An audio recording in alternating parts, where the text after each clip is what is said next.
हमीरपुर के पॉलिटेक्निक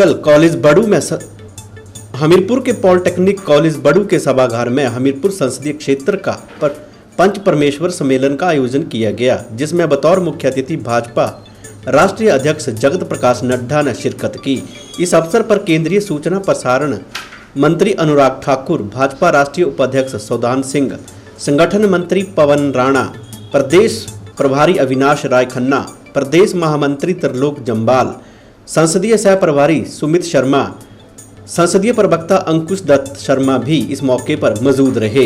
पंच परमेश्वर सम्मेलन के बाद पत्रकारों से बातचीत के दौरान केंद्रीय मंत्री अनुराग सिंह ठाकुर ने कहा कि सम्मेलन में हमीरपुर संसदीय क्षेत्र के चुने हुए प्रतिनिधियों को संबोधित किया गया और उनसे आग्रह किया गया है कि आने वाले विधानसभा चुनावों में सभी कार्यकर्ता डटकर मैदान में उतरें और पहले से ज्यादा सीटें जिताएं। इसके साथ ही डबल इंजन की सरकार के कामकाज को भी पंच परमेश्वर पंचों के सामने रखा गया।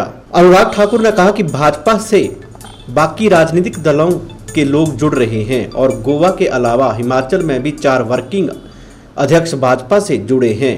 राजस्थान में भी कांग्रेस की हालत पतली हुई है। इससे स्पष्ट नजर आ रहा है कि दोबारा भाजपा सत्ता में आएगी। कांग्रेस के द्वारा आचार संहिता न लगने के सवालों पर जवाब देते हुए अनुराग सिंह ठाकुर ने कहा कि आचार संहिता लगाना चुनाव आयोग का काम है, लेकिन कांग्रेस को डर सता रहा है कि ज्यादा कांग्रेसी नेता बीजेपी में शामिल न हो जाएं, जिसके चलते कोई मुद्दा न होने पर आचार संहिता का रोना रोया जा रहा है।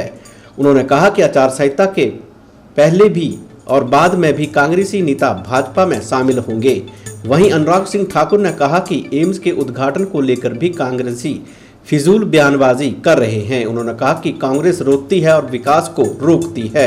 केंद्रीय मंत्री अनुराग सिंह ठाकुर ने चुनावों के लिए आजाद प्रत्याशियों के मामले पर अनुराग सिंह ठाकुर ने कहा कि आजाद चुनाव लड़ने से किसी भी व्यक्ति को रोका नहीं जा सकता है, लेकिन भाजपा का प्रयास रहेगा कि भाजपा से जुड़े हुए लोगों को आजाद तौर पर मैदान में उतारने से रोका जाए। उन्होंने कहा कि जैसे ही आचार संहिता लगेगी, उसके तुरंत बाद भाजपा विजेता उम्मीदवारों को टिकट का आवंटन करेगी। भारतीय जनता पार्टी के राष्ट्रीय अध्यक्ष माननीय जगत प्रकाश नड्डा जी ने आज हमीरपुर संसदीय क्षेत्र के चुने हुए प्रतिनिधि जो जिला परिषद के हैं, बीडीसी के हैं, पंचायतों के प्रधान और उप प्रधान हैं, उन सबको संबोधन भी किया और उनसे आग्रह भी किया कि आने वाले चुनावों में सब लोग भारतीय जनता पार्टी के लिए डटकर लगें, पहले से ज़्यादा सीटें जिताएं, हर पोलिंग बूथ पर समाज के हर वर्ग में भारतीय जनता पार्टी की डबल इंजन की सरकार के कामकाज को लेकर जाएं और एक बार फिर कमल भारतीय जनता पार्टी का प्रदेश में खिलाने का काम करें। भारतीय जनता पार्टी में बाकी राजनीतिक दलों से लोग जुड़ रहे हैं।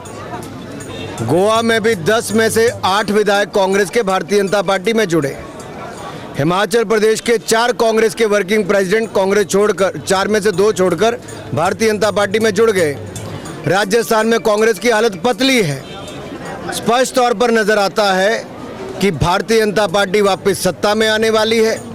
भारतीय जनता पार्टी के कामकाज को देखकर, मोदी जी के नेतृत्व को देखकर लोग भारतीय जनता पार्टी में शामिल हो रहे हैं और हिमाचल प्रदेश में इस बार पहले से ज़्यादा सीटें जीतकर भारतीय जनता पार्टी सत्ता में आएगी।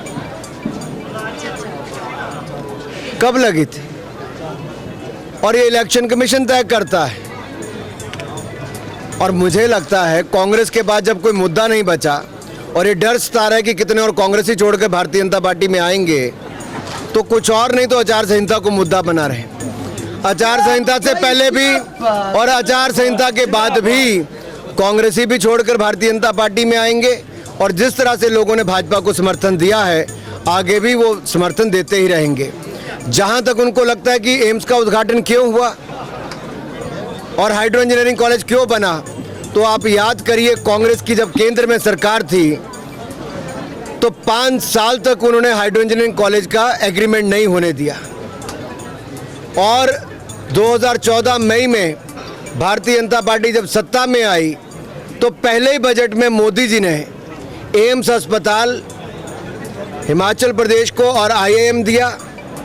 6 महीने के बाद आदरणीय नड्डा जी को स्वास्थ्य मंत्री भी बनाया 2019 के नवंबर में और उसके बाद 2017 में जाके कांग्रेस ने 3 साल के बाद जमीन दी लेकिन 17 में शिलान्यास होने के बाद 5 साल के अंदर भाजपा ने एम्स बना भी दिया और देश को समर्पित कर भी दिया। तो कांग्रेस तो रोती है, विकास को रोकती ही है। लोकतंत्र में बहुत सारे लोग चुनाव लड़ने की इच्छा रखते हैं और ये उनका अधिकार है। ना किसी को रोका जा सकता है, ना टोका जा सकता है।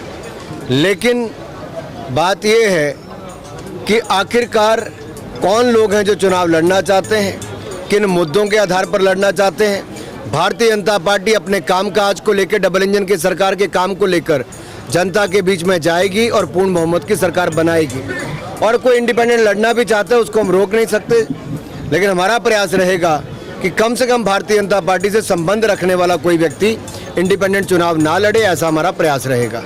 कैंडिडेट होगा उसी को टिकट दिया जाएगा। कब तक टिकट मिल जाएगी? जैसे ही चुनाव आचार संहिता लगती है उसके कुछ दिनों के बाद स्टेट इलेक्शन कमेटी की बैठक होगी और जब वो उसमें से नाम चयनित कर लेंगे कि कौन कौन नाम है, कहीं एक है कहीं दो है, जो भी बनता है वो एक पूरा बनाकर हम केंद्र को भेजेंगे और सेंट्रल इलेक्शन कमेटी की मीटिंग जब होगी उसके बाद उसको तय किया जाएगा और उसकी घोषणा करके आपको बता दिया जाएगा।